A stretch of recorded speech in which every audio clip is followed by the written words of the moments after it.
कोई भी कंपनी चाहे कंपनीज एक्ट का सेक्शन 71 यूज करके डिबेंचर इशू करे या सेक्शन 73 को यूज करके डिपॉजिट्स को रेस करे। जो कंपनी के डिबेंचर होल्डर्स होते हैं एंड जो कंपनी के डिपॉजिटर्स होते हैं, क्या आप जानते हो कि वो कंपनी के क्रेडिटर्स होते हैं? हाँ सर, ये तो हमें पता है, लेकिन कौन से?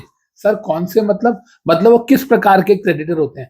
सर क्या प्रकार ऑफ क्रेडिटर्स भी होते हैं, और अगर होते हैं तो क्या उससे हमें कोई फर्क पड़ता है? जी बिल्कुल फर्क पड़ता है। हमें ये तो पता है कि दो तरीके के क्रेडिटर्स होते हैं, एक होते हैं फाइनेंशियल क्रेडिटर्स और एक होते हैं ऑपरेशनल क्रेडिटर्स। हाँ सर, ये तो पता है। तो ये दोनों किस में आएंगे? डिबेंचर होल्डर्स एंड डिपॉजिटर्स किस में आएंगे? फाइनेंशियल क्रेडिटर्स में। पहली बात सर आपने कैसे पता लगाया, और दूसरी बात इससे फर्क क्या पड़ता है, आइए समझते हैं।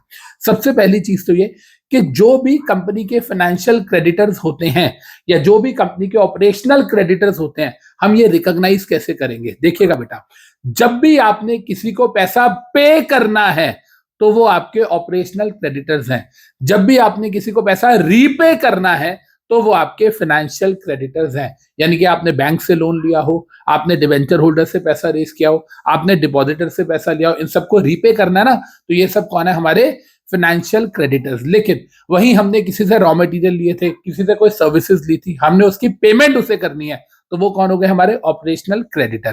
तो क्योंकि डिबेंचर होल्डर्स एंड डिपॉजिटर्स के भी हमें पैसे वापस करने हैं, इसीलिए ये हमारे फाइनेंशियल क्रेडिटर्स होते हैं। सर अब इससे फर्क क्या पड़ता है? मान लो कंपनी कल को डिफॉल्ट करती है और कंपनी इनके पैसे नहीं देती, और ये कंपनी के अगेंस्ट जाते हैं नेशनल कंपनी लॉ ट्राइब्यूनल के पास, इंसॉल्वेंसी एंड बैंक्रप्सी कोड 2016 के अंदर, आईबीसी के अंदर। तो वहां पर अगर ये फाइनेंशियल क्रेडिटर है तो इनको सेक्शन 7 में पिटीशन फाइल करनी है, वहीं ऑपरेशनल क्रेडिटर्स है तो उनको सेक्शन 8 में फाइल करनी है। तो moral of the story is कि डिबेंचर होल्डर्स एंड डिपॉजिटर्स को अगर एनसीएलटी के पास जाना है अपने पैसे रिकवर करने के लिए, तो उस केस के अंदर उन्हें सेक्शन 7 ऑफ आईबीसी यूज करना पड़ेगा।